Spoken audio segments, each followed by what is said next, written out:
Hello everyone, आज की जो वीडियो है यहाँ पे सीयूटी पीजी फॉर्म फिलिंग के अंदर हमें यूनिवर्सिटी और जो आपके टेस्ट पेपर कोड है वो कैसे सेलेक्ट करने हैं। अब यहाँ पे सबसे पहले सीयूटी पीजी की वेबसाइट पर आओगे। वेबसाइट का लिंक आपको डिस्क्रिप्शन बॉक्स में मिल जाएगा।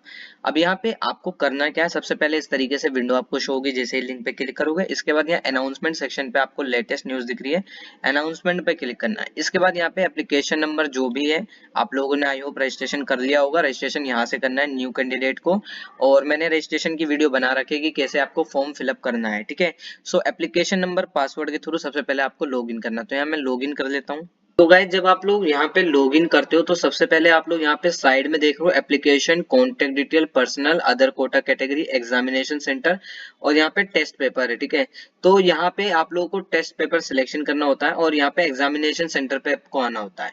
तो ये जैसे एग्जामिनेशन सेंटर पे ही आपको यहाँ पे सिलेक्ट करना है, एग्जामिनेशन सेंटर और यहाँ पे टेस्ट पेपर। मैक्सिमम आप लोग 4 टेस्ट पेपर सिलेक्ट कर सकते हो, मिनिमम आप लोग 1 कर सकते हो। ठीक है, तो 1 से लेके 4 के बीच में। लेकिन आप लोग 1 सब्जेक्ट और 2 सब्जेक्ट सिलेक्ट करते हो, मतलब अगर आप लोग 2 सब्जेक्ट सिलेक्ट करोगे तो आपकी जो फीस है वो 1400 रुपए रहेगी। 2 सब्जेक्ट से ऊपर जाओगे तो पर सब्जेक्ट एडिशनल फीस जो है 700 रुपए शामिल हो जाएगी, यानी 700 रुपए एडिशनल फीस लगेगी पर सब्जेक्ट। कहने का मतलब ये है, जैसे आपने 2 सब्जेक्ट चूज कर लिए, जैसे मैंने यहाँ पे हिस्ट्री और सोशियोलॉजी चूज करा, तो यहाँ पे फीस मेरी 1400 ही शामिल होगी। इन केस अगर मैं सिर्फ पॉलिटिकल साइंस चूज करूंगा तो भी यहाँ पे मेरी 1400 रुपए रहेगी। लेकिन आगे अगर मैं 3 सब्जेक्ट सेलेक्ट कर रहा हूँ, फॉर एन एग्जाम्पल मैं मान लेता हूँ मुझे यहाँ पे इकोनॉमिक्स का भी देना है, देन यहाँ पे 3 सब्जेक्ट हो गए। तो 3 सब्जेक्ट की जो फीस है 1400 रुपए प्लस एक एडिशनल 700 रुपए लगेंगे, तो 1400 और 700 2100। अब यहाँ पे अगर मैं मान लेता हूँ एक और सब्जेक्ट चूज कर लेता हूँ, अप्लाई एंथ्रोपोलॉजी सब्जेक्ट का भी एग्जाम देना है, तो यहाँ पे 4 सब्जेक्ट की फीस होगी 2100 में, फिर 700 रुपए जुड़ जाएंगे। तो इस तरीके से आपको ध्यान रखना है। और यहाँ पे मैक्सिमम आप 4 सब्जेक्ट चूज करते हो। देखो यहाँ पे मैं 5th सब्जेक्ट सिलेक्ट कर रहा हूँ, यहाँ पे सिलेक्ट नहीं हो रहा है। ठीक है, तो इसका मतलब ये है कि आप लोग 4 ही सब्जेक्ट सिलेक्ट कर सकते हो। तो यहाँ पे जैसे मैंने यहाँ पे मिनिमम 2 सब्जेक्ट सिलेक्ट कर लिए।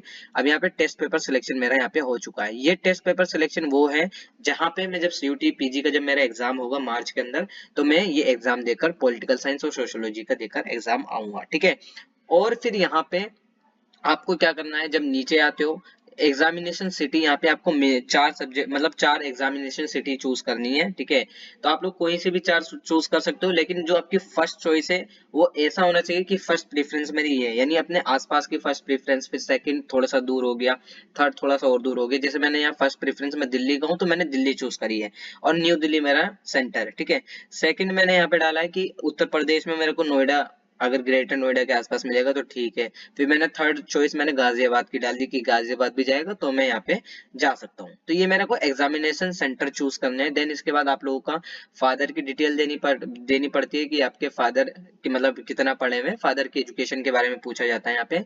और यहाँ पे बाकी ऑक्यूपेशन है, मदर का ऑक्यूपेशन और मदर की एजुकेशन पूछी जाती है। इसके बाद कैप्चा कोड ये फिल करके आप जब नेक्स्ट पर आते हो तो यहाँ पे आपको क्या करना है, टेस्ट पेपर डिटेल पे इस तरीके से आना है। ठीक है, अब यहाँ पे जो मैंने 2 सब्जेक्ट चूज करे जैसे पॉलिटिकल साइंस और सोशियोलॉजी, तो यहाँ पे मेरे जो है पॉलिटिकल साइंस और सोशियोलॉजी 2 सब्जेक्ट ऑलरेडी सिलेक्ट हो चुके हैं। अब ये मेरा जो है कैप्चा कोड हो गया। अब ये कैप्चा कोड जो है मैं यहाँ पे फिल करूंगा। अब यही 2 सब्जेक्ट यानी जो पॉलिटिकल साइंस सब्जेक्ट है और जो मेरा सोशियोलॉजी सब्जेक्ट है, इन्हीं 2 सब्जेक्ट का एग्जाम जो है मैं क्या करूंगा, देकर आऊंगा जब मेरा एग्जाम होगा। अब कुछ बच्चों की एक क्वेरी है कि सीयूटी पीजी में ये तो हमने बता दिया, लेकिन यूनिवर्सिटी सिलेक्शन क्यों नहीं हो रहा। ठीक है, सो देखो last year university selection option आया था, इस साल यूनिवर्सिटी सिलेक्शन अभी ऑप्शन नहीं है।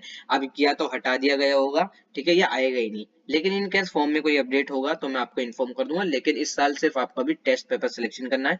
नीचे अगर मैं यहाँ पे आपको बताऊं, आई एग्री पे भी क्लिक करना पड़ेगा। I hereby declare that I have chosen verified, यहाँ पे मैंने ठीक है पेपर कोड चूज करे हैं, ये ध्यान रखना, जिसकी मैंने एलिजिबिलिटी क्राइटेरिया चेकआउट कर ली है पर्टिकुलर यूनिवर्सिटी की। ठीक है, फिर इसके बाद यहाँ पे I understand that merely appearing in this UTPG 2025 examination doesn't make me eligible for admission into course or university for admission. I also have to fulfill the other eligibility condition. ठीक है, तो वो यूनिवर्सिटी की मैंने कहा कि test paper selection आपको ध्यान रखना है।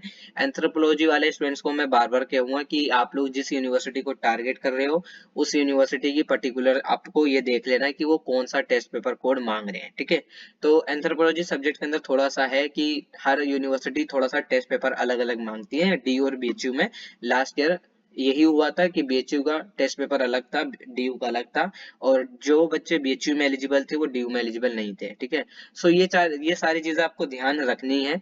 टेस्ट पेपर आके आपकी डिटेल चेकआउट कर लेनी है कि आपको कौन सा टेस्ट पेपर देकर आना है कि आप उसमें एलिजिबल हो जाओ। ठीक है, और बाकी उसकी एलिजिबिलिटी क्राइटेरिया भी चेकआउट कर लेना, क्योंकि एलिजिबिलिटी क्राइटेरिया चेकआउट करना जरूरी है। ठीक है, I further agree to abide the rule and regulation. ठीक है, ये सारी चीजें हैं। फिलहाल कहने का सिंपल मतलब ये है कि टेस्ट पेपर सिलेक्शन इस तरीके से होगा। यूनिवर्सिटी का भी सिलेक्शन इन्होंने बताया नहीं है, आया नहीं हो यूनिवर्सिटी सिलेक्शन ऑप्शन इस बार। ठीक है, अगर कोई अपडेट होगा तो मैं आपको इन्फॉर्म कर दूंगा।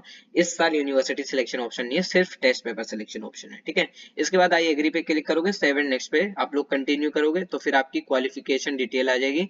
10th की डिटेल है, 12th की डिटेल है, ये सारी आपको फुलफिल करनी है। ठीक है, हालांकि मैंने आपको क्वालिफिकेशन डिटेल में मैंने बता दिया, जो ग्रेजुएटेड हो चुके हैं वो यहाँ पे पास करेंगे, और जो बच्चे अभी अपियरिंग में हैं यानी जो अभी अपनी ग्रेजुएशन कर रहे हैं और उनकी ग्रेजुएशन 2025 में कंप्लीट होगी तो वो यहाँ पे अपियरिंग करेंगे। ठीक है, सो आप लोगों को अपियरिंग करना है। इसके बाद ईयर ऑफ पासिंग आपका 2025 ही रहेगा, क्योंकि आप लोग 2025 में ग्रेजुएट हो गए। सो यही सारी चीजें आई होप आपको समझ में आ गई होगा। बाकी सीयूटी पीजी का पूरा फॉर्म कैसे फिल करना है उसकी डिटेल वीडियो मैंने ऑलरेडी बना रखी है, क्योंकि ये पूरे मैंने स्टेप बाय स्टेप आपको बताया हुआ है। ठीक है, सो यही सारी चीजें। बाकी अगर आप लोग की कोई क्वेरी है तो आप मुझे इंस्टा पे और व्हाट्सएप पर मैसेज कर सकते हो, और आप लोग दिल्ली यूनिवर्सिटी का व्हाट्सएप चैनल ज्वाइन कर सकते हो, सीयूटी पीजी का व्हाट्सएप चैनल ज्वाइन कर सकते हो, और टेलीग्राम ज्वाइन कर सकते हो।